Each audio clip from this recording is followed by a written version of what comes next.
एक समय की बात है, एक शहर में एक बड़ा महल था। उस महल में कोई नहीं रहता था। वह महल सुनसान था, मगर जो लोग उस महल के आसपास रहते थे वो लोग कहते थे उस महल में एक राक्षस रहता है। कहते तो सब थे, पर उस राक्षस को किसी ने नहीं देखा था।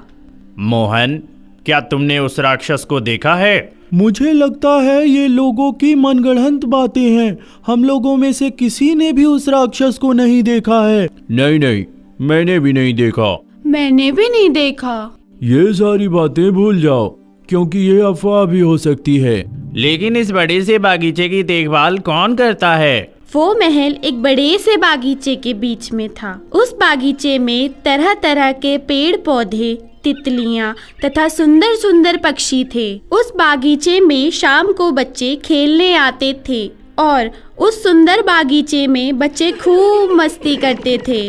बच्चे खेलते तथा तितलियों के पीछे पीछे भागते थे। अरे वो देखो, लाल रंग की तितली। अरे वाह, इसे तो मैं पकड़ के रहूंगा। उसके पीछे दौड़ना और ध्यान देना उसे चोट ना लगे। नहीं, बिल्कुल नहीं। वो बाग बड़ा खूबसूरत था। ऐसा लगता था जैसे धरती का स्वर्ग हो। एक दिन एक स्वार्थी राक्षस उस बागीचे में आया। उस स्वार्थी राक्षस को वो बगीचा बहुत पसंद आया। अरे वाह, ये तो बड़ा ही खूबसूरत बागीचा है। भाई वाह, क्या बात है! इतना सुंदर बागीचा मैंने आज तक नहीं देखा। राक्षस जब उस बागीचे में पहुंचा था तब धूप खिली हुई थी और दिन के 12 बज रहे थे।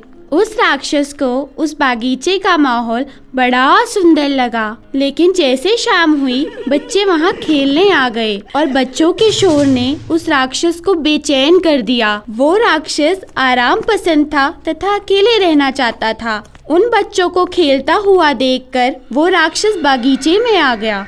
उस राक्षस को देखकर सारे बच्चे डर गए। बच्चे रोते हुए उस बागीचे से निकलने का रास्ता ढूंढने लगे। चलो भागो यहाँ से, नहीं तो तुम लोग इस बागीचे को बिगाड़ के रख दोगे।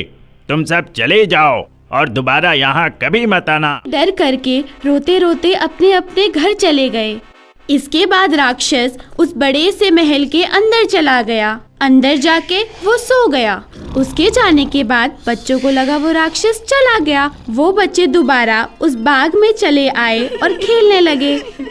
बच्चों को दोबारा आए देख वो राक्षस आग बबूला हो गया और बाहर आकर जोर से चिल्लाने लगा। बच्चे रोते रोते अपने अपने घर चले गए। उस दिन के बाद वो राक्षस उस बगीचे में पहरा देने लगा। बेचैनी के मारे वो सो भी नहीं पाता था। रात को उसने देखा कि फूलों की एक डाली पेड़ से टूटकर गिर गई। वो समझ नहीं पाया ऐसा क्यों हुआ। अगले सुबह जब राक्षस जगा तो उसने देखा बच्चे बगीचे में खेल रहे हैं। वो गुस्से से लाल हो उठा और उसने तय किया वो अपने महल की दीवार को और ऊंची करवाएगा। उसने ऐसा ही किया और वो उस महल में अकेला रहने लगा। अब वहाँ कोई नहीं आता था। इतना स्वार्थी कोई नहीं होता। ये राक्षस बहुत स्वार्थी है। अब तो वो बिल्कुल अकेला है। मुझे लगता है अब वो बहुत दुखी होगा। हम उसको अपने साथ खेलने के लिए बुलाएंगे।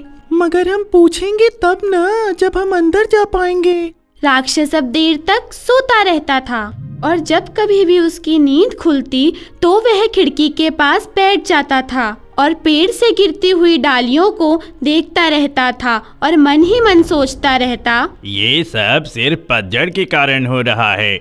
जैसे ये मौसम बीत जाएगा, मेरा बाग फिर से हरा भरा हो जाएगा।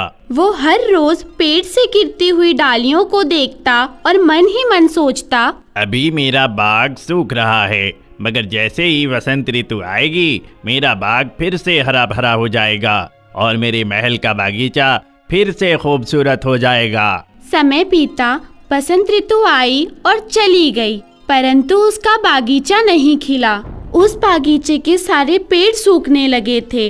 अब उस बागीचे में ना कोई बच्चा आता था, ना पंछी आते थे, ना ही तितलियां। राक्षस अब बहुत उदास रहने लगा। मेरा बाग हरा भरा क्यों नहीं हुआ? मेरे बाग में फूल क्यों नहीं खिले? क्या प्रकृति मेरे से नाराज है? मगर प्रकृति मेरे से नाराज क्यों है? एक दिन कुछ बच्चे उस बाग में खेलने आ गए। बच्चों को खेलता देख वो राक्षस आग बबूला हो गया और बच्चों की तरफ दौड़ा। सभी बच्चे भागने लगे मगर एक बच्चा पीछे रह गया। राक्षस को अपनी ओर आता देख वो पेड़ के पीछे छुप गया और रोने लगा। राक्षस ने जब उसे देखा तो उसने उस बच्चे से पूछा, तुम यहाँ क्या कर रहे हो? मुझे छोड़ दो, मुझे जाने दो, मैं यहाँ दोबारा कभी नहीं आऊँगा। क्या मैं लोगों को मारता हूँ? नहीं, मैं किसी का कुछ बुरा नहीं करता। मैं बुरा नहीं हूँ। मैं तुम्हें नहीं मारूंगा।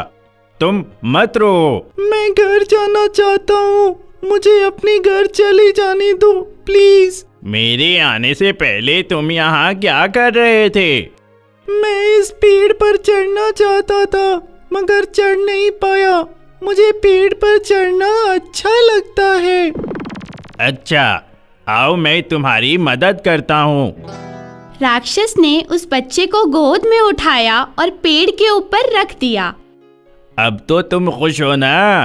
अब तुम अपने सभी दोस्तों के साथ यहाँ पर आकर हर रोज खेल सकते हो। राक्षस ने उस बच्चे को मुस्कुराते हुए देखा। उस बच्चे ने अपने दोस्तों को वहाँ खेलने को बुलाया। सभी बच्चे वहाँ खेलने लगे। राक्षस वापस अपने महल जाने लगा। अचानक से राक्षस ने देखा कि छोटे छोटे पौधों में फूल खिलने लगे। बेहद हैरान हुआ और मन ही मन बहुत खुश हुआ। सारे बच्चे हंसते मुस्कुराते खेलने लगे। वो बागीचा फिर से हरा भरा हो गया।